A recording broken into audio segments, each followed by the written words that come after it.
Let me start by saying that it's been 3 years since the launch of the Secretary General's Gender Parity Strategy in 2017. And today we're here to talk about the changes that this strategy has catalyzed within the UN system, but also the need for ongoing effort, particularly in the peace and security pillar. And we do this now in the shadow of a global crisis of epic proportions in which leadership matters more than ever. Effective leadership that represents and deeply understands the challenges that societies are facing is critical in managing the multidimensional risks that COVID-19 has generated, risks that affect everyone, but that are higher for women across the globe. And as Women, Peace and Security Week kicks off, we are delighted to bring together this group of leaders to reflect on gender and leadership in the UN system. And this is particularly important as we know from the gender parity strategy that the peace and security pillar has the farthest road to travel to reach parity and has its own unique challenges and hopefully opportunities.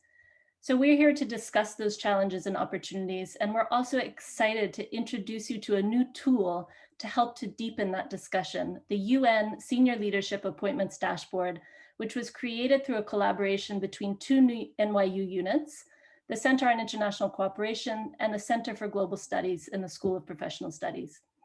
We were supported in this effort by funding from the Swedish Ministry of Foreign Affairs and a grant from NYU.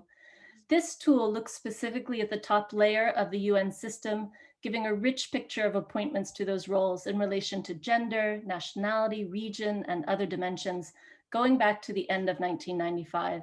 And we created this in the spirit of the gender parity strategy, which called for civil society monitoring of the strategy's implementation.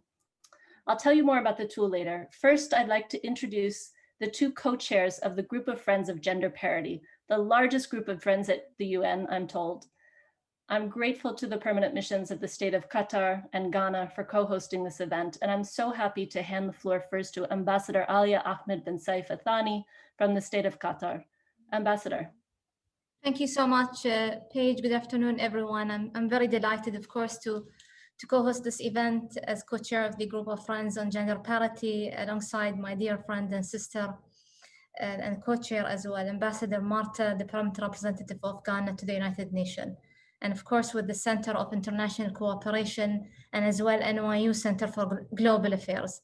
This is the second meeting we co-host, of course, with the NYU CIC and the Center for Global Affairs. As you may recall, back in September 2018, we have also had the pleasure to hold an important event to review the progress in implementing the Secretary General's gender parity strategy in its first year.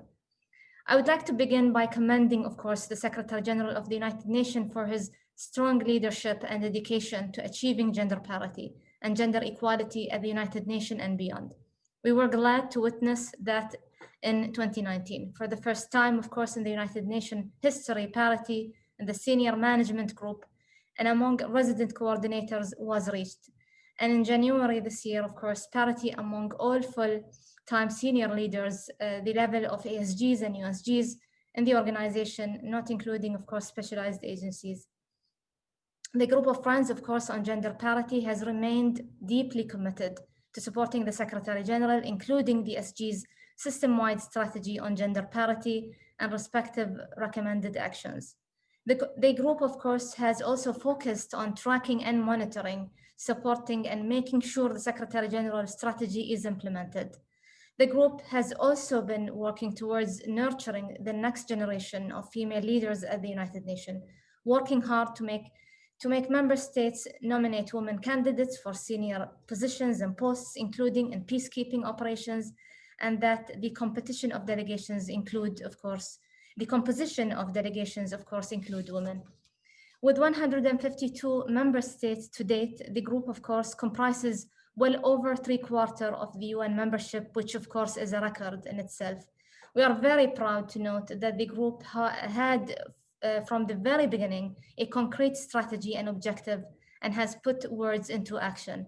This is why we welcome, of course, the launch today of the UN Senior Leadership Dashboard, a great effort, of course, indeed.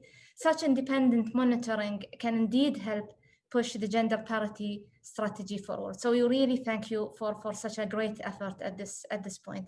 I will stop here, of course, and I very much look forward contributing further to the discussion. And of course, I hand over now to my dear colleague and sister, Ambassador Marta. Thank you very much, my sister Aliyah. And I'm really delighted to be part of this and very special event on leadership and women, peace and security. We are pleased to collaborate with the NYU Center on International Cooperation and Center on Global Affairs towards today's launch of the United Nations Senior Leadership Dashboard, which represents a major step in our quest for gender parity at all levels of the United Nations. We commend Secretary General António Guterres for his commitment and leadership in the implementation of the UN system-wide gender parity strategy since its launch in 2017. We also applaud the impressive achievements of the Secretariat in reaching parity at senior management level and in efforts to encourage nomination of female candidates for senior posts, especially in the peace and security pillar of the UN's operations. We welcome the strong support shown by civil society and institutions, such as we are witnessing this afternoon. Of course, we acknowledge that much remains to be done. In spite of these achievements, and the group of friends on gender parity, with our membership of 152, representing one of the largest advocacy groups at the UN headquarters today, is committed to reaching the target.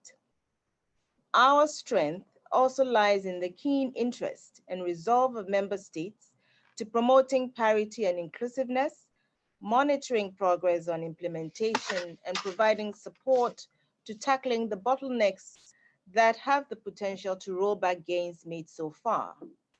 Placing emphasis on implementation at the field level is critical, and the impact of achieving parity will be felt at the regional and national level if we are successful. The Gender Parity Strategy Dashboard that was prepared by the UN was a welcome step forward in this effort, as it made it easy to track the progress in meeting the gender parity goal across the UN system. However, assessing data on patterns in past appointments or monitoring other dimensions such as nationality, age, or geographical diversity proved difficult. Information on these specifics remained fragmented and not readily accessible. This had the unfortunate unintended consequence of some pushback and expressions of concern about apparent neglect of other parity and diversity considerations. There is no doubt, therefore, that the platform or tool that provides reliable, disaggregated data and information on appointments within the UN system, with further information on demographic dimensions and regional diversity, would be a great resource in providing greater clarity to member states. The initiative of the NYU Centers for Global Affairs and International Cooperation to develop a dashboard that would provide a deeper analysis of UN senior appointments, including gender and other demographic dimensions, is most welcome and laudable, and we thank you for doing this. We believe that the dashboard would be a valuable resource to monitor the progress towards a more balanced representation within the UN system. I look forward to hearing more about the leadership dashboard and to fruitful discussions on this important tool for the UN, and ultimately lessons that we can all take even at the national level. I thank you for your attention and this opportunity. Thank you very much to both of you, ambassadors, for your remarks and also for co-hosting this event. So now I'd like to introduce you all to the dashboard. And let me start by telling you why we created it.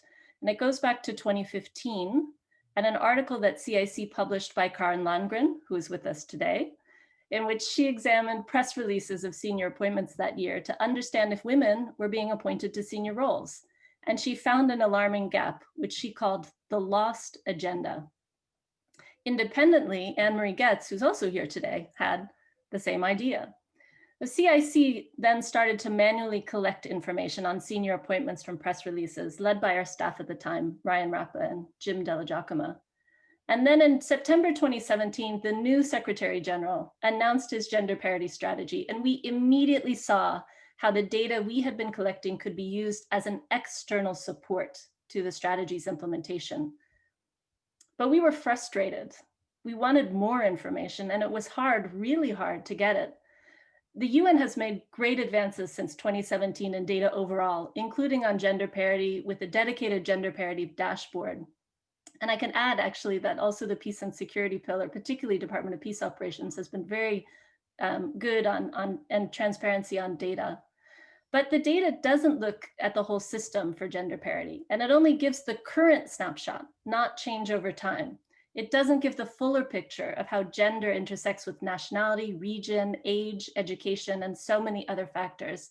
And that's where the idea of an automated scraper came in 2 years ago. We were lucky to be selected by the 2 Sigma Data Clinic in the private sector who agreed with our vision of promoting gender equality in leadership. And they helped us to build a tool that would not only capture all the appointments in press releases, but also use machine learning techniques to identify things like names, age, gender, title, education. With that tool in hand, we then started the process of creating the dashboard and the analysis that you will see today. And here it is. I'm hoping it will come up on your screen. And with that, I'm going to hand this over to Foteni Papajoti, who will give a brief tour of the dashboard and also walk you through how we developed some initial findings on changing patterns of gender and leadership over time. Thank you, Paige. With this version of the dashboard, we have taken a deep dive into the 2 complementary strategy goals of gender parity and regional diversity. So we have data from late 1995 up to September 2020, and you can move the slider to select the year or years that you are interested in. And this adjusts the data in the map and the charts. The map groups our data by country, while the chart on the top right breaks it down by UN regional grouping. And in the dedicated gender parity chart, we see that historically women have been underrepresented in this senior group of leaders, but since the adoption of the strategy, a positive trend is emerging, despite some variability that we see year on year. So I'm sure you're all eager to start exploring the dashboard. So I'm going to give you a brief demonstration by focusing on leadership in political and peacekeeping missions. To do so, we select the special representatives and deputy special representatives of the Secretary General category and the UN mission leadership filter at the top. And we see that with women remaining below 1/3 of these appointments from 1995 to 2020, and a few years without any female appointees that we could find before the adoption of the strategy, it is quite evident that dedicated recruitment and retention efforts are needed to adjust this imbalance. Again, we note a trend in the right direction with a 77% share of appointments in 2018 and an unprecedented 83% in 2020 for women. However, we also note a higher degree of volatility in this leadership subgroup since the adoption of the strategy, pointing to persistent challenges in sustaining this trend of appointing more women. So hovering over a country on the map will return the total number of appointments for the time period selected and their gender breakdown. And then hovering over a regional group shows the total number of appointments and their breakdown by rank and gender. And clicking on a country or a regional group in these 2 charts will adjust all the other charts accordingly. So we can also refine our results by rank. And now that information was not always available in the press releases that we used and may not have been readily verifiable for older appointments in particular. So for appointments since 2005, we have relied on protocol and liaison lists of Assistant Secretaries General and Undersecretaries General currently in office. But for older ones, we have extensively researched publicly available sources and consulted experts, also taking into account the appointees' history within the UN as documented in our data set. For example, we can select appointments of the rank of Assistant Secretary General. And these are the deputy special representatives. So in this subgroup, parity was achieved a year before the adoption of the strategy and has been largely sustained, with the exception of 2019. But when we switch to the rank of Undersecretary General or special representatives, we see much greater volatility here and many more years without female appointees. So it will be very interesting to track whether the recent surge in female deputy appointees also leads to more appointments of women special representatives down the line. And finally, you can dig even deeper by looking at appointments specifically for political or peacekeeping missions. You can do both, or you can do them separately. And for any and all of these filters that we have applied already, the top right-hand corner chart immediately provides a snapshot of both the regional group's overall share of appointments and also the gender and rank breakdown within this subgroup of mission leadership. So this is a really rich tool with multiple intersecting dimensions. And we hope that as more users engage with it, it can yield interesting patterns and also perhaps valuable insights for the future of senior leadership at the UN. Thank you. Thanks very much, Foteini. And I just put the link for the dashboard in the chat. The link, the page is now live on CIC's website. Now I'd like to hand it over to Paul van Schermeer, who was also one of the researchers working on this project, who's going to tell us another story about initial findings, mainly about the regional aspect of senior leadership. Over to you, Paul. Thank you so much, Paige. Looking at the regional breakdown, we can tell that Western European and other group received almost half of all the senior appointments between 1995 and now, followed by African group, Asia Pacific, the GRULAC, and Eastern Europe. This trend has been actually fairly stable over time. For instance, if we adjust the filter just to 2010 until now, we see that the proportions are similar. So is the case when we move to the last 4 years. However, there has been a certain evolution for given areas of the UN. If we just focus on the USGAs rather than all the senior appointments, we see that there has been some evolution over time with those proportions moving toward more stable representation of region and more.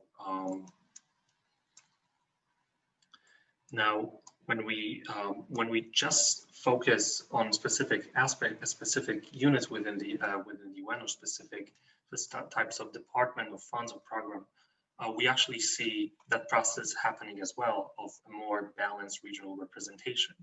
So let us take a look for a second at SRSGs and DSRSGs again as UN mission leadership.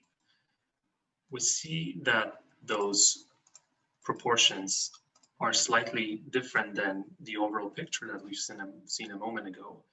Western Europe still and others still leads that comparison with 46%. However, the African group has 36.5% of all the appointments of this kind, followed by other groups. Now, we can also take a look at the gender balance for that specific group. We see that when we focus on Western Europe, it has 29% of all the SRSGs and DSRSGs appointed from that region were women. This was followed by GRULAC, where 26% of all the appointments were female. Other groups had fewer appointments. Let us take a look right now at how the situation for this group of appointment looks like over the past 3.5 years. So let's move our date filter to 2017. We can now tell that that those proportions look different. Western Europe and others actually strengthened their position. However, we have an even stronger position of the African countries. When we shift our focus to the gender balance, we see that the picture has actually improved a lot. We now have 62% of all the appointments of this kind being women, and 40% of them, of those appointments from the African group are women, and that trend of much higher proportion of women being appointed is also the case for Latin America. So we see that movement happening over time. Now, one methodological point that is very important is that there are actually missing appointments, and during this process of collecting the appointments, we use the machine learning based tools to collect as many as possible. We try to complete the database using other sources. However, we remain cognizant that some of them are not included in the database. To that end, we've conducted sampling analysis, and we try to raise this completeness rate to as high as possible. Our tests and verifications led us to believe that we are confident that around 90% of all the appointments are included in this database. That is why it gives us a good overview of the trends that we are dealing with, leaving some of the appointments, roughly 10%, still to be captured and included in this database. For instance, one of high-profile appointments that was not that was initially not included in the database and had to be manually added was Deputy Secretary General Ian Eliasson, whose appointment was not available in the press release database on the UN website, even though it is such a high-profile one. So we remain cognizant of this fact, but we also are certain that the trends are well represented in this dashboard. So thank you so much. Thank you, Paul. And I'd like to mention that we have a detailed methodological note on our website. And just important to underscore that this data is about appointments. So it's not actually who is in those positions in any particular year, but who has been appointed to those positions. There's a lot more to explore. We are still running analysis on other dimensions that we're not yet ready to publish, including age, marital status, number of children, and education pathways. We've started with this small snapshot of leaders in peace operations, but to really dig into understanding how to create a more balanced representation of women in field missions, it will be useful to have richer data on how personal factors and choices may have played a role in their career paths in order to design a system that attracts, retains, and promotes all qualified candidates. But I leave that up to our distinguished panel to discuss. And for this, we couldn't have a better moderator than Anne-Marie Getz, clinical professor at NYU and formerly with UN Women. Anne-Marie. Thank you so much, Paige. And I'm sure everyone is gripped by the prospect of exploring this resource. So once again, the link to the site is in the chat.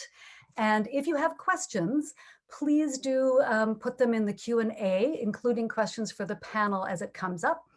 Now, for our discussion today, we are enormously privileged to have 4 of the most prominent, seasoned, experienced leaders in international peace and security, who are all deeply involved in ongoing reflections on mission leadership and effectiveness. So we have Undersecretary General Jean-Pierre Lacroix, who is the head of the Department of Peace Operations, who has extensive diplomatic experience. We have Executive Director of the Security Council Report, Karen Landgren, who is a former SRSG and in fact the first woman to have headed 3 UN peace operations.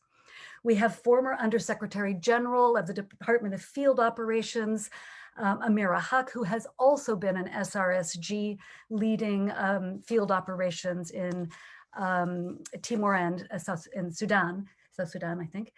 And we have Special Advisor to the Secretary General for Sudan, Nicholas Haysom, who has served in so many leadership roles at the UN, on the ground, and in the Executive Office of the SG, that I cannot list them all, and of course was also formerly a leading light in constitutional reform in his home country of South Africa, working with Nelson Mandela.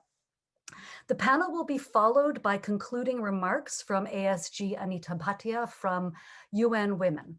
And I will introduce her at the end. So panelists, remember, save a couple of minutes at the end for Anita's challenging job of summarizing the discussion. So between our panelists, they have covered the world's hotspots in peacemaking. And they, of course, know that increasing the numbers of women amongst the UN's mission leadership, peacekeeping and political missions, and including a gender equality perspective in conflict resolution and peace building. These two things have been a core element of the Women, Peace and Security agenda for the last 20 years. And in fact, the recent SG report to the Security Council that's going to be discussed next week mentions this as a remaining deficit, one of 6 remaining deficit areas in the implementation of the Women, Peace and Security agenda. But the report also notes that significant, I'm quoting, significant progress has been made since 2016, with women representing 21% of mission leadership in 2017, and that's about double the percentage now. The report says 41%. Our figures are actually slightly different because we measure only SRSGs and USGs. We're not measuring special envoys and advisors, so we come up with a little bit of a lower figure. Still, 3 missions are currently fully led by women, including Cyprus, where the force commander and the chief political commissioner are women. But this issue of mission management has been a persistent preoccupation of the UN's peace and security institutions more broadly. And the 2015 high-level independent panel on the UN's peacekeeping operations, of which Amira Haq was a member, devoted considerable time to discussing the challenges of identifying, cultivating, and deploying and supporting effective mission leadership. Mission leadership is one of the toughest jobs at the UN. It requires skills in diplomacy, management, fine-tuned political analysis, a thick skin, resilience, all in deeply volatile and insecure contexts. There are very high expectations of mission leadership and frankly limited resources, both politically and operationally, for maneuver, especially in the area of protecting civilians and defending human rights. Now, today we're going to focus primarily on building gender balance in mission leadership, but time permitting, we'll get into other issues regarding geographic distribution and gender equality effectiveness. So I now turn to the panel with whom I have agreed in advance that I may call them by their first names. And I am going to start with Amira and Karen asking this question. Why has it been so hard for so long for the United Nations to appoint women to senior leadership roles in the peace and security pillar? And why is that changing now? And would you say that the vision for leadership itself is shifting at the UN? And if so, how? So actually that's 3 questions. And I'll start with you, Amira. Thank you very much, Anne-Marie, and I'm delighted to be here, and congratulations to your teams who have prepared that very interesting interactive dashboard, which allows us to monitor the appointment of women to senior level positions, including the regional distribution. And before I start with the question of the difficulty, I do want to say that the effort to increase gender representation has been something that has consumed whether it was in my time the department DPKO and now DPO and the Department of Field Support that I was privileged to lead, UN Women, the Department of Management. It isn't that there haven't been any efforts over the years, but certainly we haven't seen the kinds of results that we all wanted to see. And I think that leads to your question of why was it so difficult? And I would like to give a shout out, particularly to someone who worked very closely with me, and that's Gabriella Seymour, who have been just, knocking themselves out to try and, change things around, and working with their colleagues in UNIFEM, in UN Women, DPKO, DPA, DMS. What can we do? And always challenging us as a leader to try and make things better. So, I do want to give credit to a lot of effort that has gone on. Why has it proved so difficult? And you mentioned the Hippo report, which I was a part of, and we considered this issue of leadership to be absolutely fundamental. I mean, there are a lot of discussions about, the qualities of the mandate, the extensive reach of these mandates, the inability of, the resources fitting what is asked of us by the Security Council. But in the end, we always felt that it comes down to leadership. Leadership is so vital and so important. And in preparing for this, I happened to read, some of the articles, and I see a question from Nina Lahoud, which goes back to Windhoek, in 2020 years ago. So we need to bring all these efforts together and do some kind of analysis in terms of what were the stumbling blocks. But I would like to say something, that the ultimate goal is the second part of what you said, that it is not the fact that we want gender parity, but in the end, we want the issues related to gender in the countries that we are working to be mainstreamed. That women must be at the negotiating table. A DDR program must look into women combatants. I mean, all of these issues which are so vital need to be mainstreamed into the thinking, and leaders, men and women, must be able to socialize and internalize and get the entire mission to rally around these. And how do we develop that cadre of leadership? And I mentioned once before, I mean, I think, the qualities of leadership are many, but, and there's always a distinction in terms of saying that peacekeeping and some of these tend to be maybe depicted or seen as more male dominated. And as I have been in so many missions, and I think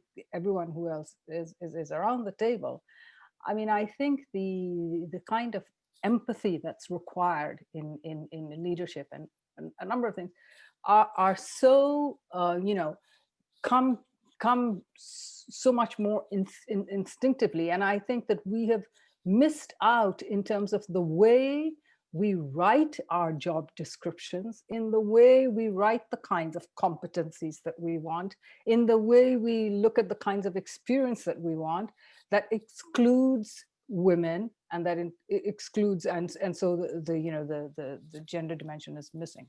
But the fundamental issue is that leadership has to be reinforced, as we said, by a consistent application of merit-based selection process.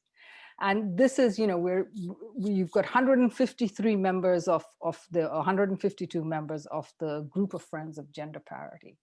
And each one of those countries and missions need to subscribe to the fact that they must let the Secretariat and others make these merit-based decisions.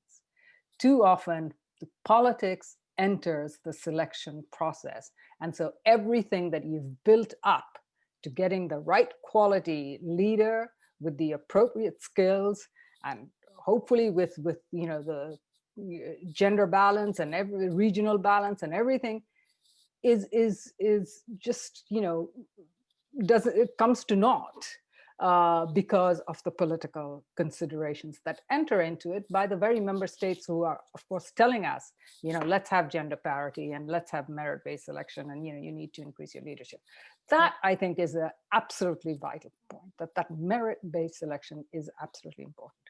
The Good. other thing that during the time that I was in DFS that we started, and again, thanks to all my wonderful colleagues that I mentioned earlier, was what was called a senior women's talent pipeline. If you do not have the sort of the kind of the selection and succession criteria established by having women down the line in, from the P4, P5, D1, D2, you don't have the ability to nurture and to build and to mentor and prepare women for these senior positions. So yes, there is one level that's important at, right, the senior, but I don't really believe in sort of jumping right into those leadership positions. And I do believe in this planned succession. And I think that hasn't happened. And so again, I think much more emphasis on these kind of talent pipelines of women that we can. I don't know how much time I have, but well, we're going to come back to some of the questions as well. And on the issue of politicization of appointments, we're also going to deep dive on that in a minute. So thank you so much for your initial response. And now over to Karen. Thanks, Anne-Marie and Paige and everyone involved in this. My warmest congratulations to NYU for continuing to pursue the question of gender and diversity in the UN's senior leadership. The UN itself has a useful gender dashboard, and I want to acknowledge that, and also acknowledge the great work of the UN Senior Leadership Appointments section, headed, as Amira said, by Gabriella Seymour. So I think we can see that the UN's direction of travel on gender is the right one. Things are looking up when we compare with where they were 5 years ago. But it has taken persistence and a very long time to get this far since the UN made its initial commitment to gender parity in the 1990s, I guess. And at the time, the General Assembly pointed out the importance of having the Secretary General's visible commitment, as they said, to this goal. And what these dashboards do is make that commitment visible. A few observations around overcoming struggles to getting women into senior leadership positions, especially in the realm of international peace and security. The first concerns actions by member states. For there to be gender parity and diversity at senior levels of the UN, we also need member states' visible commitment. If we look back 8 or so years, women ambassadors sat in 6 of the Security Council's 15 seats. Right now, there are 2 women in these seats. Next year, it looks like there will be 4. Every time a member of the Security Council makes women invisible in their own teams at the top table, it reinforces gendered perceptions and biases about where women belong. So an appeal to member states there. Second, if we turn to the substance of senior leadership appointments, when they are approached for senior positions, men almost always say yes. Women do not. One woman will say yes out of every 4 or 5 women who are approached. That's a lot of women saying no, thank you to such positions. Now, one reason may be that capable women receive a lot of offers and options. I hope so. But the hard fact remains that in most of the world, women are still expected to take on the lion's share of family care. And that's not going to change quickly. I draw 2 conclusions from this. Good leaders acknowledge that we all have personal lives and obligations that need to be minded and that need somehow to be integrated into our approach to work. COVID has illustrated that. And we've all seen how effectively female leaders have tended to manage this pandemic. So this is the sort of leadership the UN should also want. And I think this speaks a bit to something Amira raised. Now, that also means that the UN and member states need to work harder at making it feasible for women to be professional leaders without completely sacrificing other obligations that we know they tend to have to a larger degree than men do. Part of the answer lies in better mobility. This is my final point. Field experience is essential for a special representative, a deputy special representative, a resident coordinator. There are very few UN peace operations set in family duty stations. That's a big barrier, and I've long advocated for the whole UN system to come together to make rotation easier, especially among the main UN field-based agencies and the UN Secretariat. That's just not the case right now. Opening up this type of mobility will strengthen the pipeline of senior women who have field experience, women who have been able to balance family life with a job in the field. Now, I don't quite know where the push for this needs to come from. I think there may be a role for the GA to be more supportive of this, but at some level, this clearly requires a new push. Thank you. Thank you so much to you both. You've very well set up my question for Jean-Pierre, because what you've done is you've outlined some of the main obstacles to the identification and selection and cultivation of women leaders. And in fact, those obstacles in some way most severely affect the pipeline of women into leadership between P5 and D2, the kind of top of the managerial level before you hit the political or the leadership level. So the constraints you've mentioned are, frankly, member states and the UN bureaucracy itself don't walk the talk in terms of having women amongst their own ranks. Secondly, the constraints of care work and family responsibilities and the need for mitigation strategies to address those. And thirdly, what is sometimes called the trial of fire, which is in order to be considered for senior posts, one has to have basically done the work in very tough contexts for quite a while beforehand. In other words, the mobility issues. So Jean-Pierre, do you feel that the SG's gender parity strategy adequately addresses these obstacles and constraints? And do you feel that it's building a middle management pipeline of women to move into these more senior roles?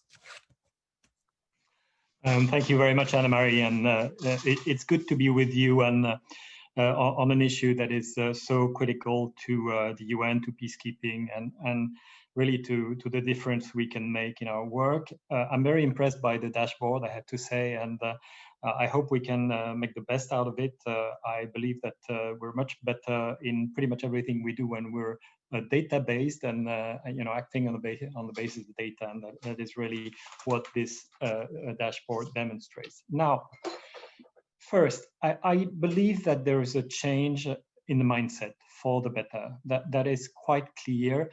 The strategy, of course, helps a lot. I think what comes from the top really matters a lot, makes a difference. And the strategy is also not only helping in terms of setting goals, but it is also a catalyst in the sense that we all know where we should be heading to. So that's number one. I also believe that there is a vision of leadership that is changing.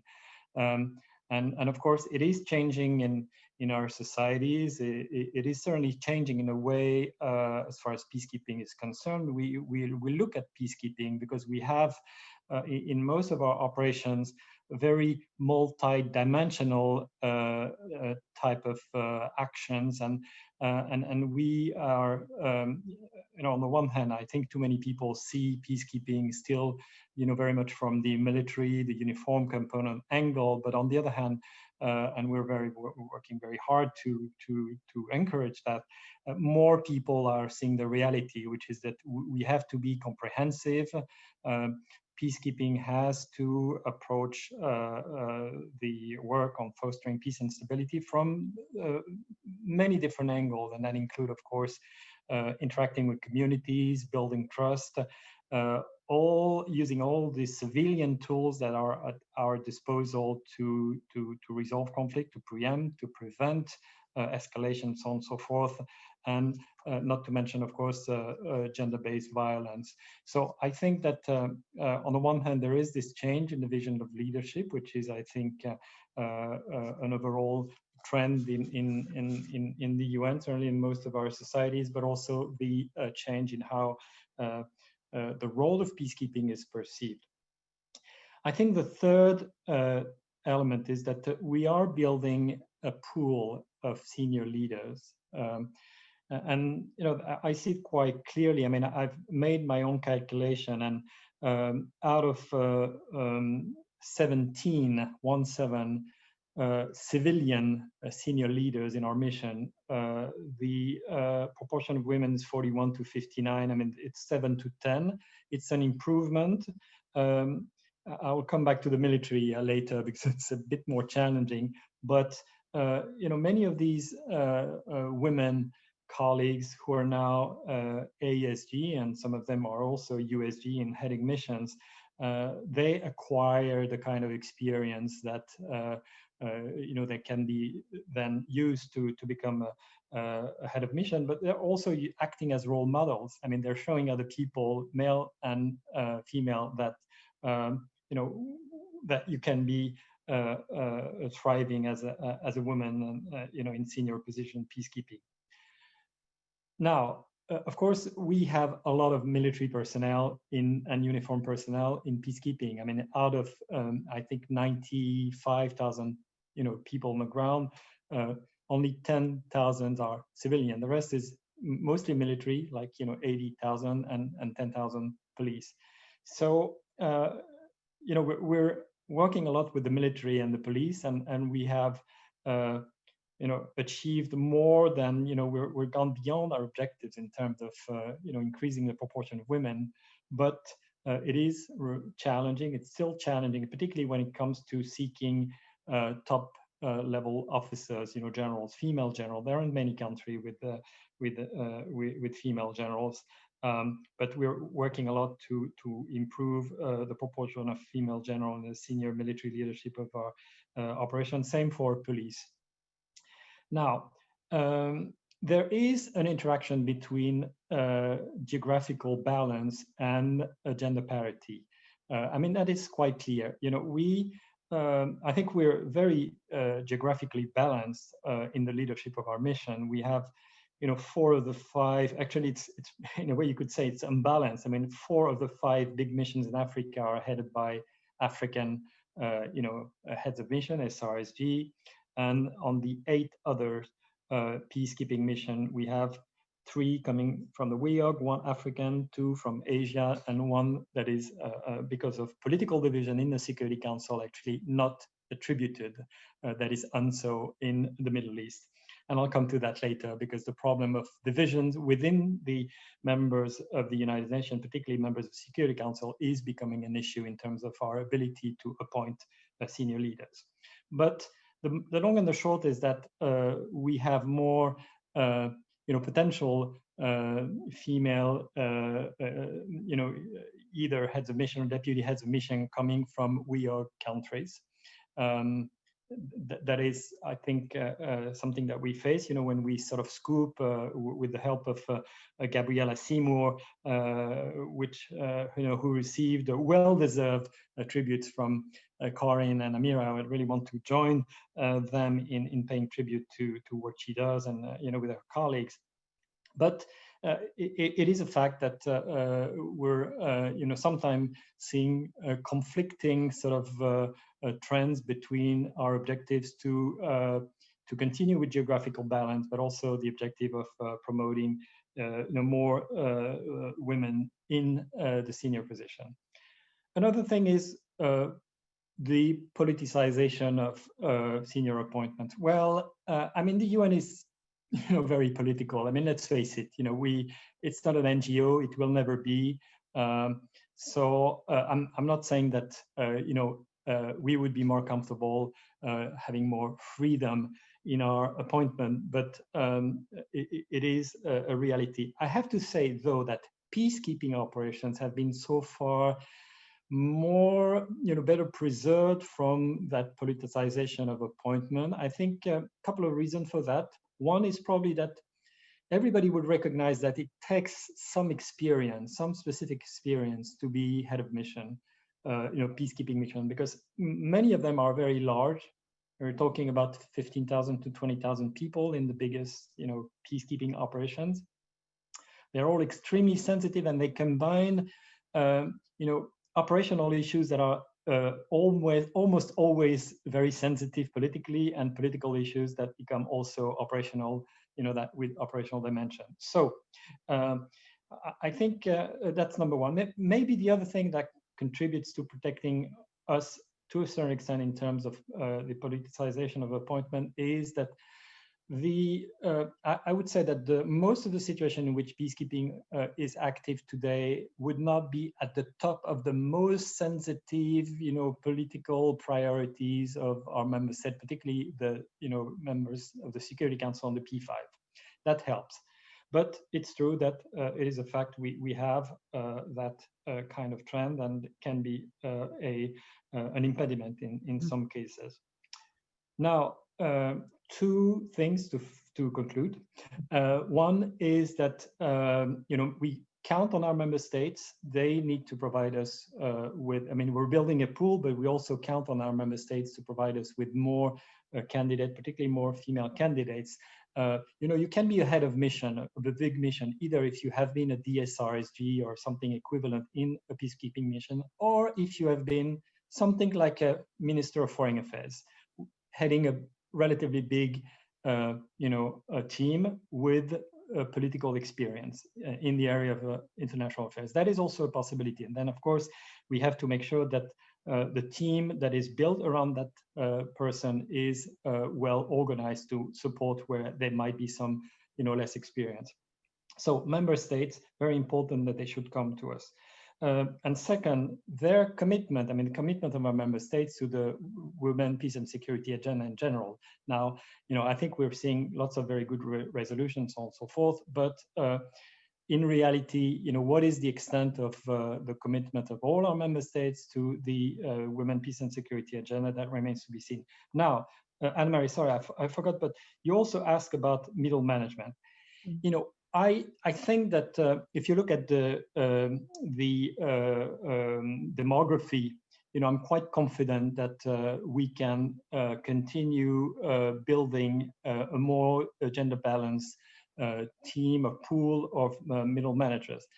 In some cases, and we've experienced that quite often, promoting women to these positions means also promoting a male, because in many cases, you have a D2 who's a male, and there is an incredible lack of mobility in our system. We can talk about mobility later. It's a big problem. I completely agree. Probably one of the major problems of the UN. But together with Rosemary and Gabrielle and others, when we thought that, we've been facing in some cases where we want to promote a male D2, to a position in the field, and we had to fight. And what we said, what we told, ultimately, Secretary General and his, immediate advisor when it comes to appointment, if we appoint that man to the position in the field, we can promote, 3 or 4 women, and that will help, create a kind of dynamic that ultimately is beneficial to improving and enhancing that pool of female talent for senior position. And bottom line for that is that we have to consider appointment not on an individual basis, but in terms of looking at the group, more than one appointment, but a chain of appointment. And I will stop here. Thank you. Thank you so much, and you'll get another opportunity. And I can see that Karen and Amira want to jump in, but let me give Fink a chance to address a couple of issues, and then I'm going to come back to everyone. Fink, Jean-Pierre answered or addressed the issue that I was going to ask you about as well, which is the issue of the politicization of top appointments. But one of the attendees in the audience has actually put the question much better, so I'm going to read his or her question because it's anonymous. what is the point of improving the pipeline of candidates, of women candidates, if top posts go to external and politically decided candidates? Internal women are blocked for other reasons. And the other question that it would be good to hear from you about is, as we know, budgets are shrinking and some missions are downsizing. And Jean-Pierre touched on this issue that as missions shrink, there's a kind of a concentration actually of male occupation of posts at certain levels. And so is that making it harder to implement the gender parity strategy? I hope those two questions are clear. Thank you very much. Let me also join the others in congratulating the team both for organizing the seminar and for generating this useful instrument. The short answer to the question is that yes, political appointments will interfere with achieving one's stated goals. To the extent that one is able as an organization to set a profile for leadership and then commence or introduce the internal measures for generating a pool of leadership which meets that. You would introduce training, one would introduce a sensitivity to the integrity required for international public servants. One would have a very clear idea of what was required in the profile of a leader, which I'm not sure that we have. And all of this gets leapfrogged if there's a political process which sidesteps all the measures one has taken to build this pipeline that Jean-Pierre was referring to. But to some extent, I suppose we would have to recognize an inevitability that the United Nations, with so many member states as stakeholders and in such a political context, would have some political interference, as it were, in the question of appointing leaders of missions in political hotspots. And of course, that intervention comes when ministries of foreign affairs both put forward candidates for leadership and then insist on their own national candidate being given the spot for reasons of national prestige or because of the geopolitics which surrounds that appointment. Or sometimes it's in the ratification of an appointment, the informal ratification, which takes place in the Security Council by the P5. And it obviously means that a number of other extraneous, well, perhaps important, but political factors come into being, override and trump the considerations that might have gone into a policy which seeks a particular outcome. In this case, a gender representative leadership. I must say, though, that I think the evidence is clear that the steps that have been taken are generating a more gender-balanced workforce. And I do think as an SRSG, I think there's an increasing understanding that the substance of the job increasingly requires a range of skills which certainly don't discriminate against women, and in many cases in which women may be better placed to deliver on.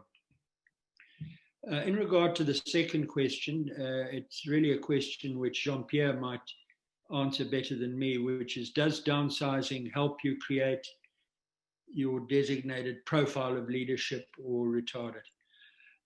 Well, if I were to flip the question around, I would say undoubtedly that expansion would give you more opportunities to start to structure your leadership in the way that you have planned.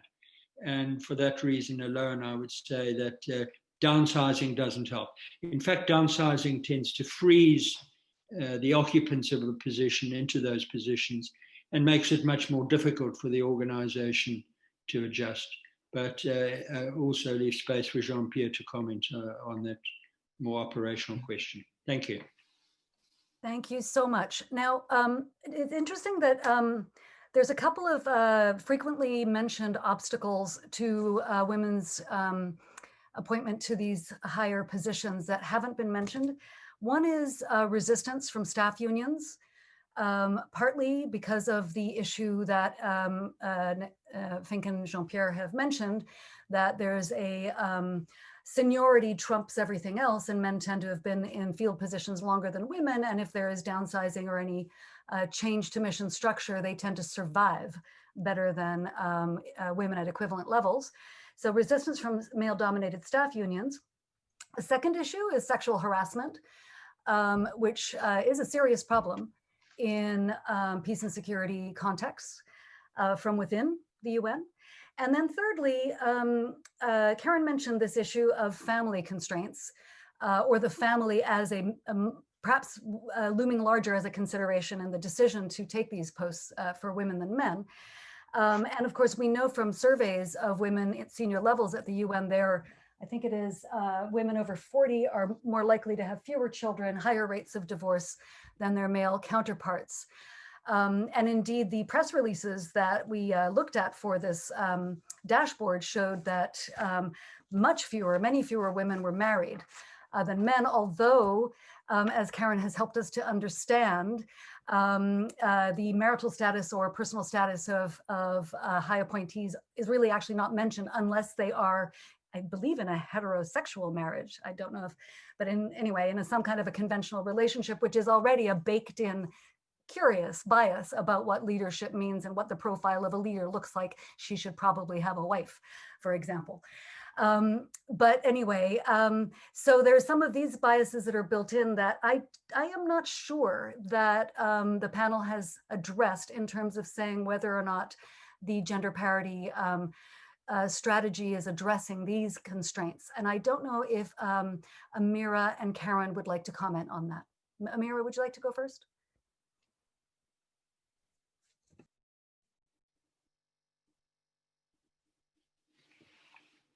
You're muted, Amira. So sorry, you're muted. Sorry.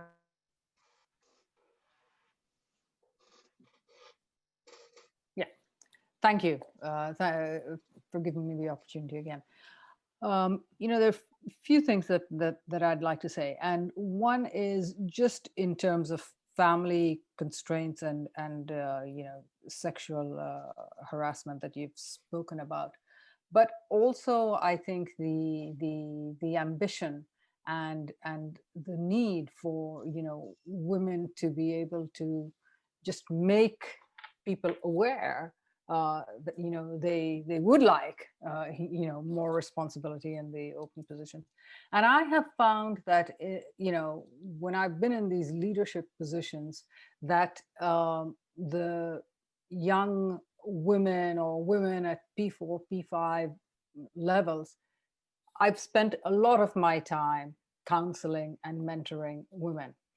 And the reason that I say that is that I think there is a tendency for female staff perhaps to be better drawn to a female leader to express some of these things. And I think that's a very important dimension too of female leadership, amongst other things, is this kind of mentoring role that I think female leaders just undertake. But I've, you know, and even, you know, I'm out of the UN, but very often when I see people, I mean, they always reflect on the fact that, you know, they were able to come to someone like myself and talk about issues and making difficult choices. And you know, I've seen this particularly at a maybe P3, P4 level, when you know, single women perhaps are in a relationship and are trying to make that decision about career and family and kind of, you know, sometimes it's a matter of which way to go.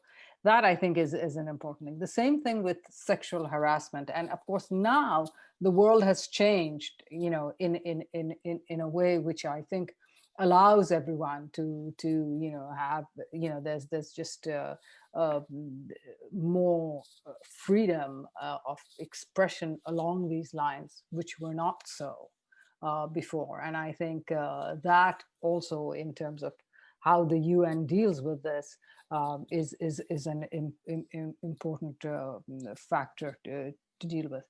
But I'd just like to go back initially in terms of the constraints that you mentioned.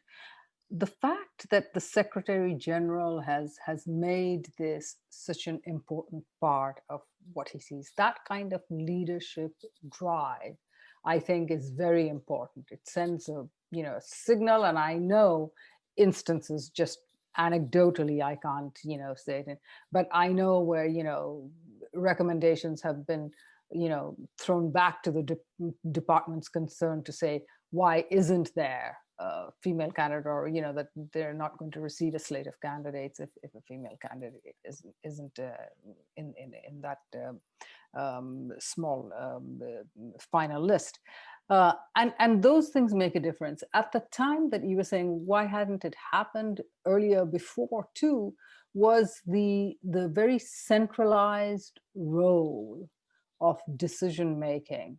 And I think now the sort of decentralization and authority given to the missions on these recruitment decisions is good, because I think delegated authority is good, but with the training and with the support, and that I think is a fundamental weakness still that the system has to deal with. That delegation and delegation of authority isn't the answer in the absence of understanding what it is. So where you could say, okay, we have gender parity, and we to understand why it's important, that kind of as I said, internalization or socialization requires a lot of training.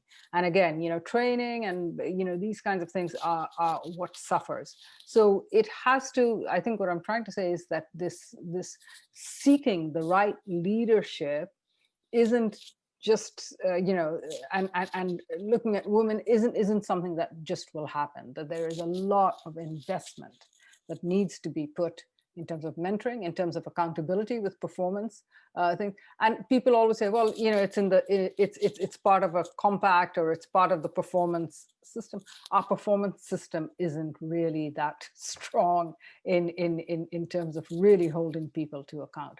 So it means strengthening that. And we've talked, I've been talking, hearing talk about the weak performance system, but there's very little that's happened during the time that I was there, and I imagine not much has changed in the years that I've left. So that kind of accountability. Now, with what you were saying about civil society and others also taking this oversight role on that, is a good step, because I think that external view will be an added dimension to the accountability.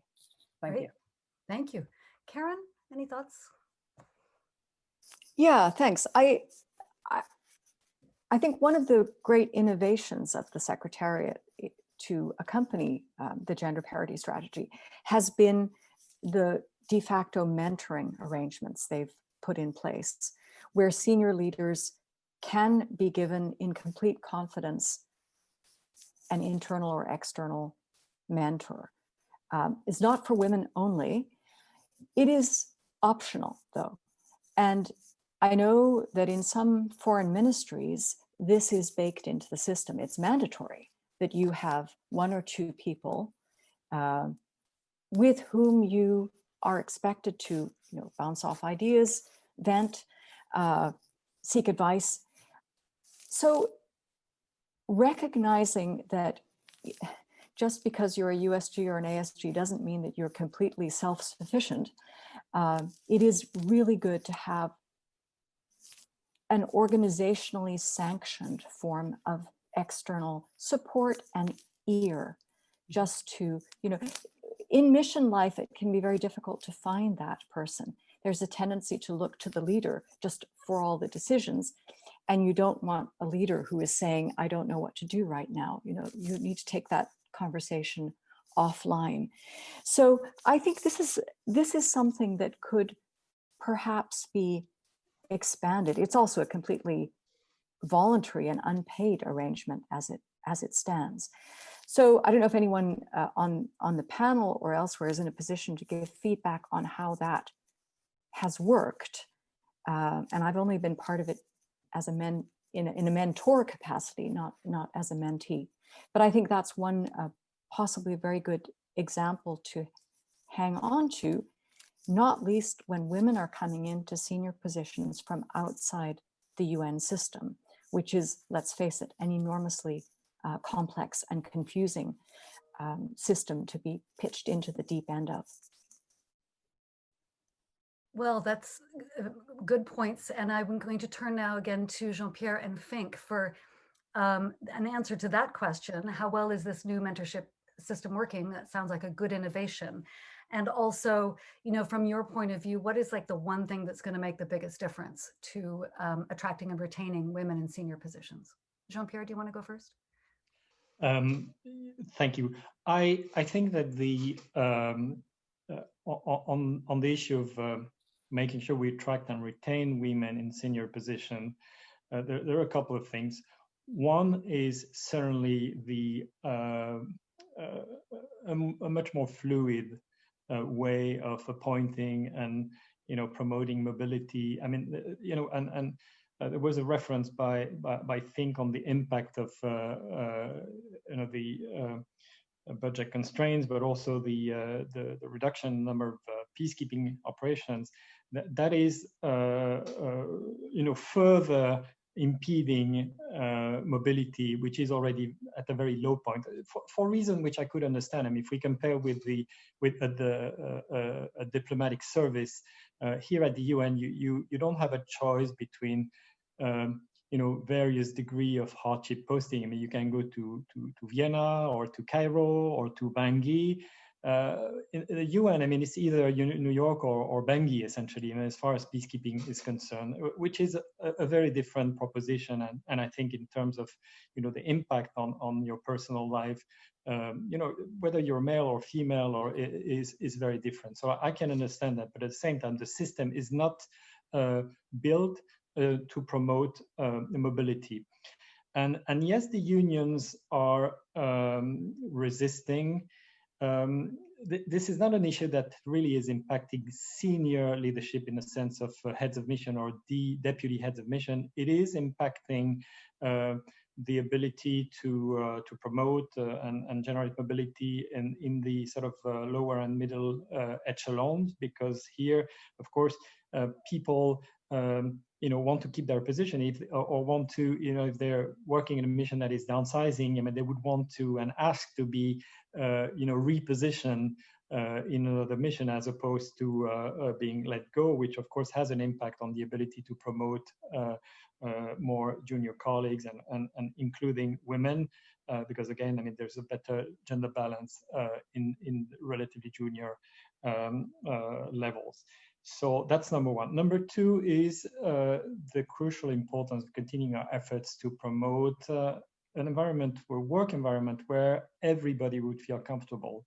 I'm not talking about women only here, because I believe that you know, you either have a work environment where everybody feels comfortable or a work environment where nobody really feels comfortable. And I think you know, that there is much greater awareness that efforts have to be made and continued. I think that the special conditions in the peacekeeping work environment makes it even more important, because these are environments that are secluded, that are under pressure, that are dangerous.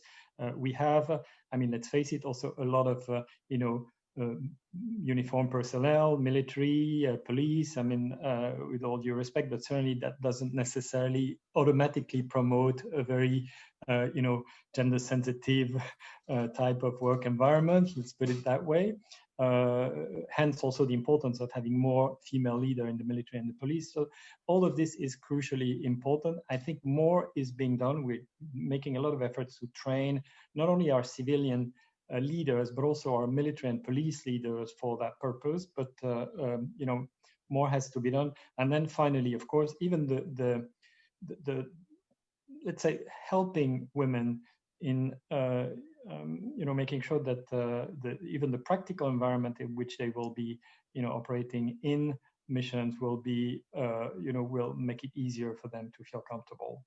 That has to do with facilities and all that kind of stuff. Thank you. Absolutely. Thank you very much. Fink.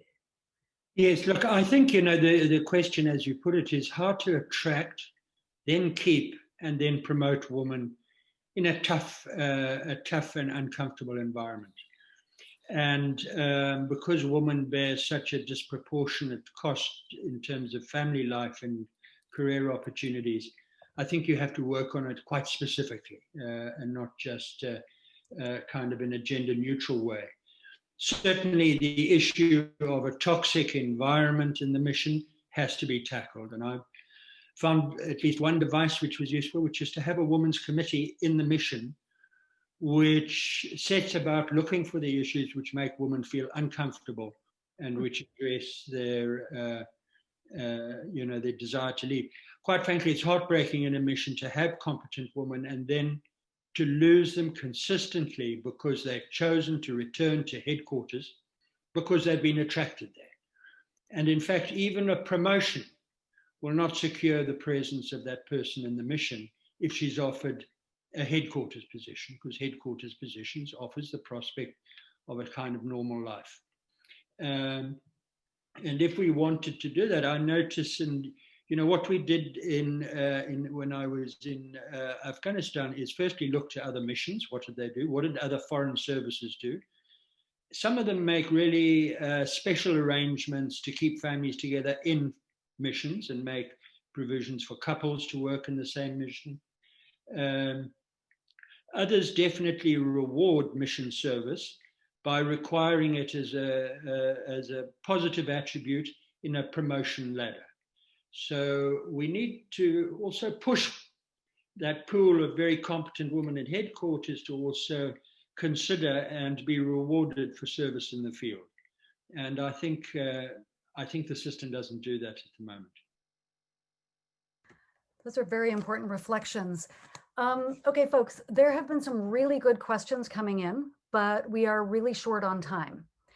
And so what I'm going to do is apologize to everyone who's asked questions and promise that I will actually find a way, and Michelle, you're going to have to help me, to copy them out and share them with panelists. There are some really good ones, including issues of full-time contracts and off-budget contracts and all these kinds of things, very interesting issues. I'd like to now actually hand the floor, well, first of all, I want to thank warmly and deeply thank all the panelists. I'm going to hand the floor to Anita Bhatia to make her concluding observations, but I'm going to give you each 1 minute for one last word. So if you have one, but really 1 minute. So, or even 30 seconds. Amira, you have to unmute.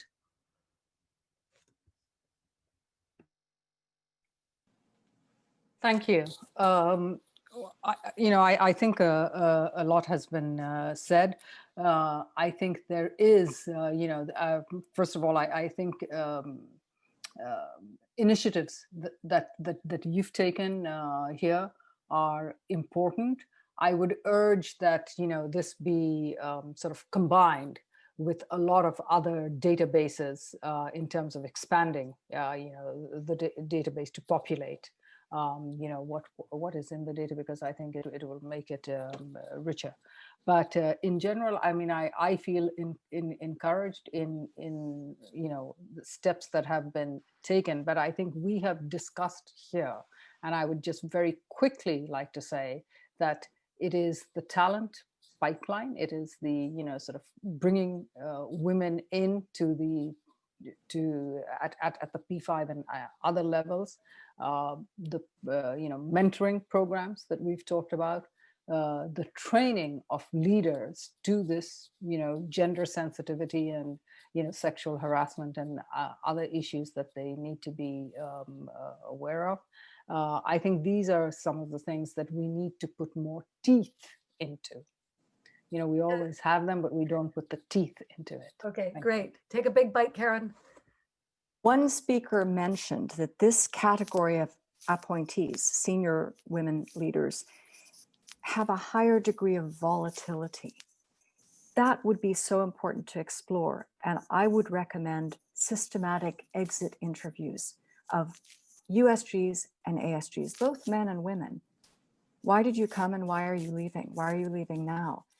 Again, that's something that I believe is not done systematically at present, and that could further illuminate the reasons that pull women away from this category even once they've entered it. Thank you. Excellent, excellent.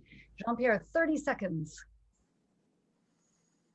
Oh, even less than that. I think the two key elements for me is one, the role of role models. In other words, the more we have SRSG, DSRSG, and the more we will have, and they really have they're an inspiration. Two, mobility. Find a way to break that situation where we're really impeded, limited in our ability to move people around. Thank you. And Nicholas, 30 seconds.